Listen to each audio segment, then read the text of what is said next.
மத்திய அரசு ஊழியர்கள் மற்றும் ஓய்வூதியதாரர்களிடையே 8வது ஊதியக்குழு தொடர்பான விவாதங்கள் தீவிரமடைந்துள்ள நிலையில் அகவேலைப்படி என்று சொல்லப்படும் DA 60 விழுக்காடாக உயருமா என்ற கேள்வி முக்கியத்துவம் பெற்றுள்ளது.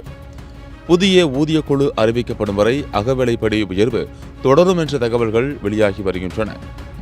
தொழிலாளர் பணியகத்தின் சமீபத்திய தரவுகளின்படி மத்திய அரசு ஊழியர்கள் மற்றும் ஓய்வூதியதாரர்களுக்கான அகவிலைப்படி கணக்கீடு தொடர்ந்து உயர்ந்து வருகிறது.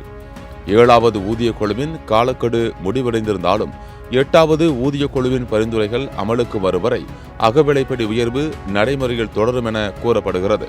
டிசம்பர் மாதத்திற்கான குறியீட்டு தரவின் அடிப்படையில் அகவிலைப்படி குறியீடு 59.93 விழுக்காடாக உள்ளது. அகவிலைப்படி உயர்வில் தசம புள்ளிகள் கணக்கிடப்படும் நடைமுறை இல்லாததால் இதை அடுத்த கட்டமாக முழு எண்ணாக மாற்ற வேண்டிய நிலை உருவாகியுள்ளது. இதன் அடிப்படையில் அகவிலைப்படி குறைந்தபட்சம் 2 விழுக்காடு உயர்த்தப்பட வாய்ப்பு இருப்பதாக தகவல்கள் தெரிவிக்கின்றன.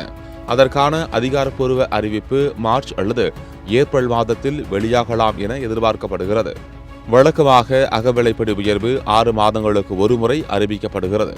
தற்போது 58 விழுக்காடாக உள்ள அகவிலைப்படி 2 விழுக்காடு உயர்த்தப்பட்டால் 60 விழுக்காடாக உயரும்.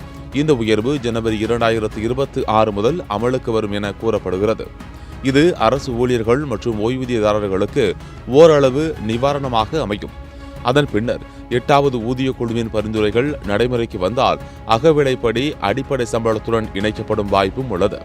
இருப்பினும் 8வது ஊதியக்குழு எப்போது அறிவிக்கப்படும் என்பது குறித்த இன்னும் தெளிவான தகவல் வெளியாகவில்லை.